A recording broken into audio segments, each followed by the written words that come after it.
A light October drizzle fell over the muddy streets of Detroit, covering them with a thin layer of dampness. 10-year-old James Carter, dressed in a worn-out gray coat, walked through a narrow alleyway, clutching his school bag tightly as if afraid someone might snatch it. The slum where James lived was a chaotic world of poverty. The air was filled with the sound of arguments echoing from dilapidated homes, intertwined with the cries of young children. James's home was a tiny apartment on the ground floor of an old building. His mother, Martha Carter, worked as a factory laborer a few miles away. Every day she left early in the morning and returned late at night, too exhausted to speak much to her children. James's younger sister, Lily, just 6 years old, suffered from chronic asthma, leaving her frail and often confined to the house. That morning, James sat in the corner of their cramped kitchen, chewing on a piece of stale bread left over from the previous night. His gaze was fixed on his grandfather, Henry Carter, a retired veteran who was carefully polishing an old pocket watch. Henry was the only one in the family who steadfastly believed that things would eventually get better. "James, come here," Henry called out. James put down the bread and walked over to him. Henry opened a small wooden box and took out a shiny USD coin, placing it into James's hand. "This coin has been with me since I was young," Henry said in his deep, steady voice. "It's not just money, it's a symbol of hope.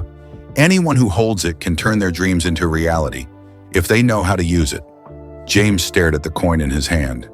He didn't fully understand what his grandfather meant, but the seriousness in Henry's eyes made him feel that this coin was something truly special. The next day, James took the coin to a small corner store. He used it to buy a bag of candies and brought them to school, selling them to his classmates. For each candy he sold, James earned a few extra cents. He quickly realized that with enough money and the right effort, he could create more from something small. But trouble soon found him. A group of older boys noticed James's activities. After school, they cornered him in an alley near the school. "Hand over all your money," one of them shouted. James tried to hold on tightly to his earnings, but they were bigger and stronger. He was pushed to the ground and watched helplessly as the boys took all his money and ran away. James returned home with a bruised face and sat on the steps of their small, run-down apartment, his eyes red with tears. Henry stepped outside and saw his grandson sitting there, covering his face with his hands. "What happened, James?" Henry asked, sitting down beside him. James recounted the story in a trembling voice. "I tried so hard, but they took all my money. I couldn't stop them." Henry was silent for a moment before placing a comforting hand on James's shoulder. "James, remember what I told you," he said. "When you fall, you have to get back up. You still have this coin, don't you? As long as you have it, you have hope."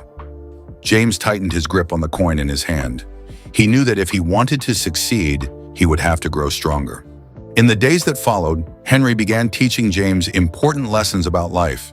He told James stories about his time as a soldier, where he had faced seemingly impossible challenges. "A soldier never gives up, even when everything seems against him," Henry said. "What matters is keeping faith in yourself and always moving forward." James began to understand that success didn't come solely from luck or talent. It required persistence and determination. He decided to try again, this time with a better plan. James started walking around the neighborhood, collecting discarded plastic bottles and aluminum cans. He brought them to a nearby recycling center and earned a few dollars for every sack he filled. At first, things went smoothly, but after a while, James realized that if he wanted to expand his efforts, he would need help. James organized a small neighborhood meeting, inviting people to join his recycling project. At first, many were skeptical, but when they saw James's determination and the tangible benefits of recycling, they began to join. In the days that followed, the neighborhood came alive with activity. Children, adults, and even the elderly pitched in to collect recyclable materials. James not only earned more money, but also helped improve the environment in his community. "James, you've done it," Henry said, looking at the sacks of recyclables piled high in the front yard. "You've figured out how to turn a USD coin into something remarkable." James Carter was no longer just a boy collecting scraps in his small neighborhood. He had saved a modest amount from recycling and gained support from the community. But he realized that if his dream were to grow, he needed to step out and face the real world. One day, James saw an advertisement in downtown Detroit. It was for a business idea competition for teenagers, offering a prize of $500. For James, that amount was a golden opportunity to go further. James quickly began preparing his business plan. He decided to turn his recycling model into a more organized service. But when he arrived at the competition, he was overwhelmed by the confidence and professionalism of the other participants. A girl named Linda, dressed sharply in professional attire, presented her idea for an app connecting restaurants with customers. Another boy, Derek, introduced an innovative energy-saving device. When it was his turn, James stepped onto the stage with trembling hands. He looked down at the audience, then glanced at the coin in his pocket, as if drawing courage from it.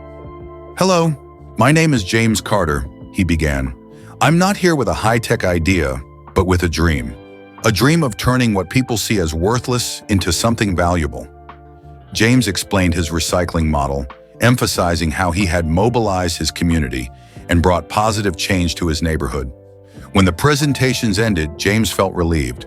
But when the judges announced the results, he only received an honorable mention, a check for $50. At first, James was disappointed. He had hoped to win and use the prize money to expand his plans. But Henry reminded him, "James, $50 isn't a failure. It's a new opportunity. The important thing is that you stepped out of your comfort zone." James decided to use the money to buy additional recycling tools and rent an old bicycle to transport materials. One day, while James was cycling to deliver recyclables, he happened to meet an older man named Mr. Anderson, who owned a large recycling plant in the city. Impressed by James's work ethic, Mr. Anderson invited him into his office for a chat. After hearing James's story, Mr. Anderson said, "Kid, you've got the spirit of a true entrepreneur, but if you want to succeed on a larger scale, you need to learn how to manage and plan effectively." Mr. Anderson decided to become James's mentor, teaching him the basics of business and financial management. James began learning how to create balance sheets, build partnerships, and even pitch ideas to investors. With Mr. Anderson's help, James got the chance to attend a business workshop for teenagers. There he met many talented young people and learned innovative new ideas. However, James also realized that not everyone was willing to help him. Some competitors at the workshop dismissed his idea, claiming that recycling was outdated and lacked potential. "James, your idea is just child's play," one participant said. "Who would invest in trash?" Those words made James hesitate, but instead of giving up, he resolved to prove that his small idea could become something extraordinary. James returned with an even bigger plan. He decided to expand his recycling efforts to other areas of the city. With the community's support and Mr. Anderson's guidance, James built a small team of teenagers from the neighborhood to work with him.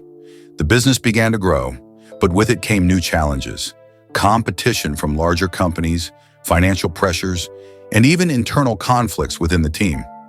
James realized that to succeed, he needed to constantly learn and adapt to every situation. By age 15, James had achieved remarkable progress with his recycling model.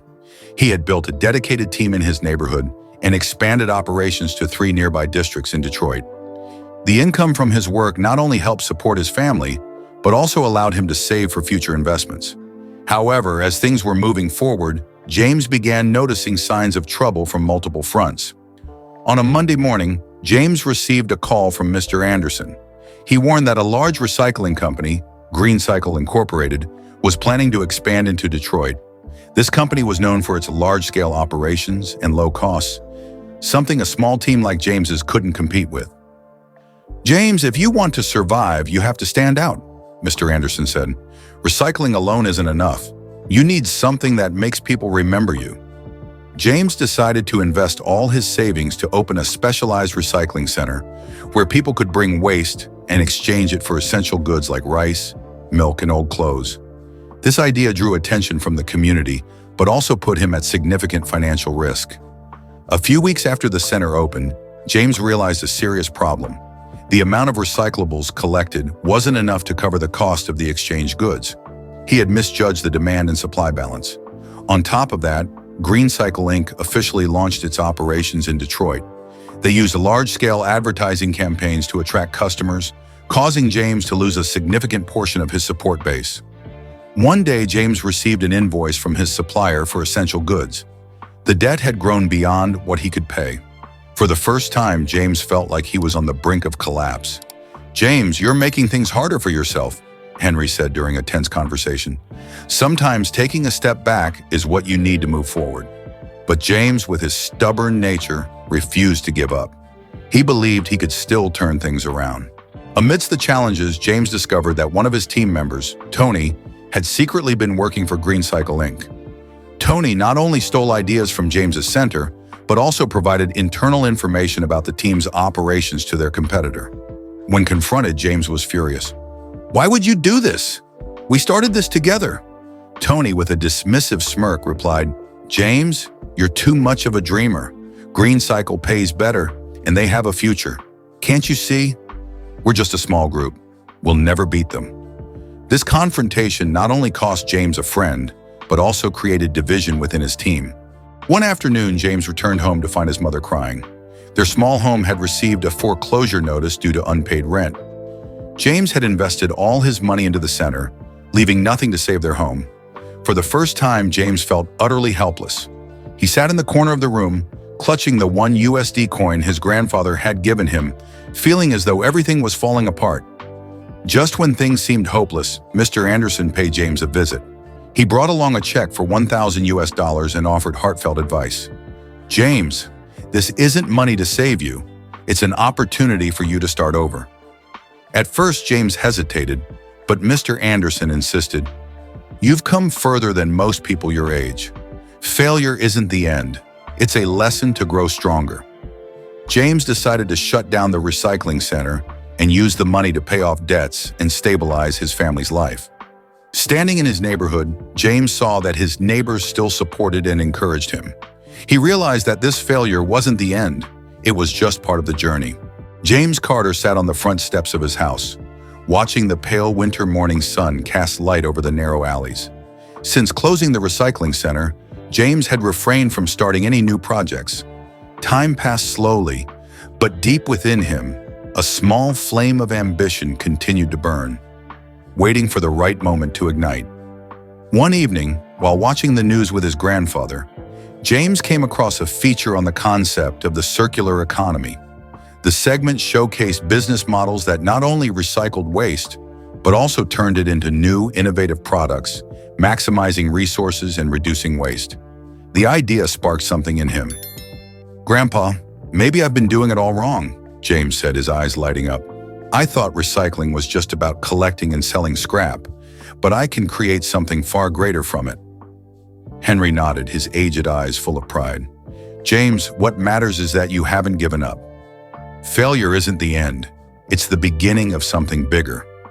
James decided to take a new approach, transforming recycled materials into handcrafted products and decorative items. He began researching ways to make furniture from discarded wood, lamps from glass bottles, and bags from old fabric. Starting in his grandfather's old shed, James crafted his first batch of products by hand. Using social media, he began showcasing and selling his unique creations. To his surprise, they quickly attracted attention. When James introduced his idea to the neighborhood, many people were skeptical. "How can trash ever become something valuable?" one neighbor asked. James didn't let their doubt discourage him. He organized a small exhibition in the neighborhood, displaying the products he had made. While some were impressed and supportive, others remained dismissive. "You're just a kid making toys out of trash. Don't dream too big," a man sneered. Those words shook James slightly, but his grandfather reassured him. "James, if you believe in your idea, let your actions speak for you. Nothing changes without daring to dream big." One day, James received an invitation to participate in a local trade fair. It was the perfect opportunity to showcase his products to a wider audience. However, financial constraints posed a significant challenge. The costs of participating and transporting his products were far beyond what James could afford. This time, instead of giving up, James decided to seek help from the community. He organized a small meeting, asking neighbors to contribute small amounts to help him attend the trade fair. "I can't promise perfection, but I promise to work hard and not let you down," James said earnestly. His sincerity convinced several neighbors to pitch in. With their help, James managed to gather enough funds to attend the fair.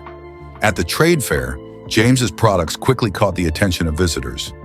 A young entrepreneur named Sarah Walker, who owned a chain of home decor stores, was particularly impressed with James's creations. "You made these from recycled materials?" Sarah asked, her amazement evident. "That's right," James replied. "We can create amazing things from what others consider worthless." Sarah decided to place a large order to showcase James's products in her stores. This was not only a significant financial breakthrough, but also a chance for James to prove the value of his idea. James returned from the fair with renewed confidence. He realized that failure didn't define him, it motivated him to grow.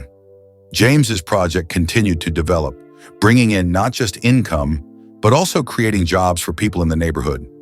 Those who had once doubted him now looked at him with admiration. James Carter was no longer the little boy from Detroit's slums. By the age of 18, he had built a small brand called Renew Creations, specializing in unique handcrafted products made from recycled materials.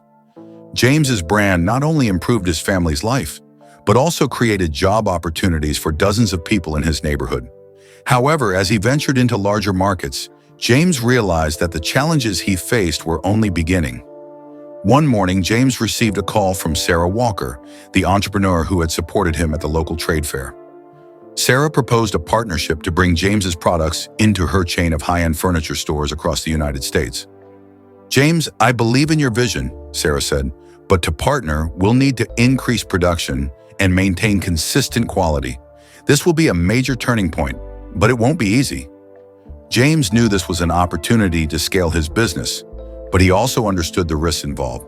Expanding production required significant investment, and James's resources were still limited. He decided to take out a loan from the bank to build a new production facility and hire more workers. However, as his business scaled up, management issues began to arise. Some products were defective and failed to meet Sarah's standards, resulting in the loss of a large shipment. A few employees became dissatisfied, feeling overworked, which led to a strike. The financial pressure from the bank loan caused James many sleepless nights. One evening, as James sat reviewing the accounts, Henry entered the room and sat beside him. "You've come further than anyone I've ever known," Henry said, "but you can't do everything alone. A good leader isn't someone who does it all, but someone who knows how to delegate and build a strong team." Henry's words made James reflect deeply. He decided to change his management approach, focusing on team training and improving production processes. As James's products gained national attention, a major player in the sustainable furniture industry, Eco Design Corp, began to see Renew Creations as a competitor. Eco Design leveraged its financial and operational advantages to release similar products at lower prices, cutting into James's revenue. They also began buying up the supply of materials James used, disrupting his production. Sarah advised James to seek new investors to boost his competitive edge, but James feared that accepting large investments might lead to losing control over his brand. James faced a difficult decision: continue on his own and risk being overtaken by Eco Design, or partner with an investment firm to scale up operations. After many sleepless nights, James decided to attend a meeting with potential investors. There he met David Price, a renowned venture capitalist known for investing in socially impactful businesses. "James, I'm not just investing in your products, I'm investing in you," David said, "but I need your commitment that no matter how big Renew Creations becomes, its core values of sustainability and community contribution will remain unchanged." James agreed to partner with David, and the investment allowed him to enhance production processes, increase efficiency, and expand his market. 2 years later, Renew Creations had become a national brand, known for its unique products and meaningful message. James used part of the profits to establish a scholarship fund for underprivileged children in Detroit, giving kids like him a chance to change their lives.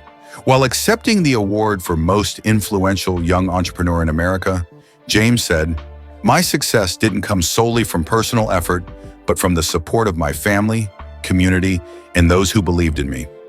The one USD coin my grandfather gave me was the start of it all, but it was faith and kindness that turned a small dream into a lasting legacy." James Carter, once a poor boy from Detroit's slums, had risen to become a symbol of perseverance and compassion. Renew Creations was more than a business. It was a source of inspiration for millions around the world. After achieving success with Renew Creations, James Carter didn't stop there. He realized that his mission was not just to create products from recycled materials, but to change how society perceived the value of seemingly insignificant things. James began traveling across the United States, organizing talks and workshops in schools, community centers, and business conferences. At every event, he carried the one USD coin his grandfather had given him, a symbol of his humble beginnings. "I'm not a genius," James told his audience. "I'm just someone who dared to dream big and worked hard to make that dream a reality. This coin taught me that true value isn't in material things, but in how we perceive and utilize them." James's talks not only inspired people, but also encouraged them to participate in community initiatives, from recycling and environmental protection to supporting those in need. Despite his success, James faced criticism from some people. Some accused him of using his story to promote himself and his brand. In a televised interview, James was asked directly, "Do you think repeating your story is just a way to market yourself rather than truly helping the community?" James calmly responded, "My story isn't about glorifying myself. It's about showing others that anyone can do the same. I believe if this story inspires trust and motivation in even one person, then it's worth telling, no matter how many times." James decided to expand Renew Creations into a nonprofit organization alongside the business. The organization focused not only on recycling, but also on educating and training underprivileged youth in business skills. One day, at the inauguration of the organization's first headquarters, Henry, now over 80 years old, was invited to the stage. He walked up with his cane, his hands trembling, and looked at James with pride. "James, you've gone further than I ever dared to dream," Henry said. "There's only one thing I want to say. Keep going and never forget why you started." Renew Creations soon became an international movement, with branches in several countries around the world.